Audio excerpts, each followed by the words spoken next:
Dalam rapat koordinasi virtual bersama-sama Menteri Dalam Negeri Senin 18 September 2023 yang membahas tentang langkah konkret pengendalian inflasi di daerah tahun 2023. Pemerintah Kota Makassar menyebutkan inflasi mulai bergerak naik berdasarkan grafik.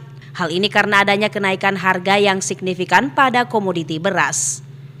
Wali Kota Makassar Muhammad Ramdan Pomanto menjelaskan, kenaikan harga beras cukup mempengaruhi inflasi, sehingga pihaknya langsung melakukan koordinasi dengan OPD terkait, termasuk Bulog untuk kesiapan bantuan pangan dari cadangan beras pemerintah, untuk dilakukan subsidi beras pada operasi pasar yang rencananya akan segera digelar di seluruh pasar tradisional dan modern sekota Makassar.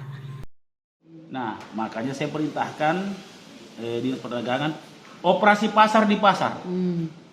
Jadi pasar buka memang ini harga head kita jual di harga head 11.500. Iya. Coba cek satu kali lagi ya. Iya. Jangan beli beras yang mahal. Saya sudah perintahkan. Dijelaskan juga saat ini harga beras cukup tinggi, yang mana kenaikan harga hampir 20% dari harga sebelumnya. Diungkapkan harga beras medium saat ini mencapai Rp10.900 per kilogram dan beras premium mencapai Rp13.500 per kilogram. Ira, Fajar TV dan Fajar Radio melaporkan.